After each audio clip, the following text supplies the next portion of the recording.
জুলাই গণঅভ্যুত্থানকে যারা দ্বিতীয় স্বাধীনতা বলেন তারা আজকের স্বাধীনতা দিবসকে খাটো করতে চান বলে মন্তব্য করেছেন বিএনপির স্থায়ী কমিটির সদস্য মির্জা আব্বাস।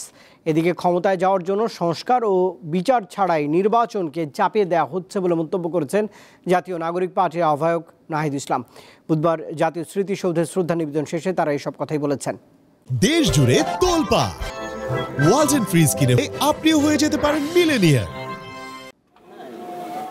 স্বাধীনতা অর্জনের পর ১৯৭২ সাল থেকে প্রতি বছর ২৬ মার্চ নিয়মিত পালন করা হচ্ছে মহান স্বাধীনতা ও জাতীয় দিবস। দেশের জন্য আত্মদানকারী ৭১-এর বীর শহীদদের প্রতি শ্রদ্ধা জানাতে সাভারের জাতীয় স্মৃতিসৌধে হাজির হন রাজনৈতিক দলের নেতৃবৃন্দ সহ সাধারণ মানুষ। শহীদদের স্মরণে ভালোবাসার ফুল দিতে যাওয়া মানুষের প্রত্যাশা আগামীর বাংলাদেশ হবে বৈষম্যহীন, দুর্নীতিমুক্ত। স্বাধীনতা দিবসে শহীদদেরকে শ্রদ্ধা জানাতে এসেছি। আসলে স্বাধীনতার মুক্তিযুদ্ধের পরে বা আমরা যেই আশা ভরসাটা নিয়ে আমাদের যেই প্রত্যয় নিয়ে আমরা মুক্তিযুদ্ধটা করেছিলাম তার ফলাফল তো জনগণ এখনো সেভাবে পাচ্ছে না।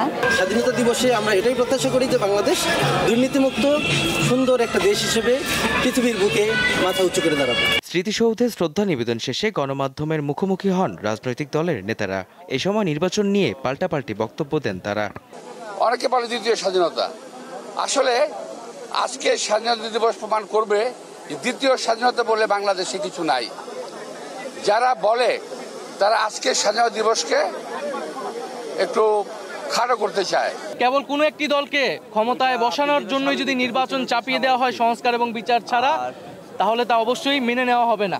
বিগত ৫৪ বছরে এই যে মুক্তিযুদ্ধের অন্যতম স্বপ্ন, গণতন্ত্রের আকাঙ্ক্ষা এবং বৈষম্য মুক্তির আকাঙ্ক্ষা, এটা অর্জিত হয় নাই। প্রকৃত স্বাধীনতা আমরা পাই নাই। এখন কিন্তু সকল শ্রেণী ছাত্র শ্রমিক জনতা আপনি দেখতে থাকবেন স্বাধীনভাবে মুক্তভাবে কিন্তু বিচরণ করছে। এছাড়াও বিভিন্ন সংগঠনের পক্ষ থেকে শহীদদের প্রতি শ্রদ্ধা জানানো হয়। সবসময় বড় বড় কাজগুলো আমাদের তরুণেরা করেছে। ৭১ সালে যারা যুদ্ধের নেতৃত্ব দিয়েছে তাদের বয়স এদেরই মতো ছিল। ৯০ আমরা যখন আসলে এরশাদ বিরুদ্ধে লড়াই করি তখন তো শুরু করার সময় আমরা তাদের চাইতে ছোট ছিলাম।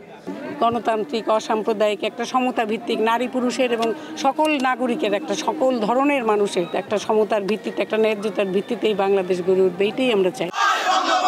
মুক্তিযোদ্ধা সংসদের ব্যানারে শহীদ বেদিতে শ্রদ্ধা নিবেদন শেষে জয় বাংলা জয় বঙ্গবন্ধু স্লোগানে মিছিল করায় ৩ জনকে আটক করেছে পুলিশ।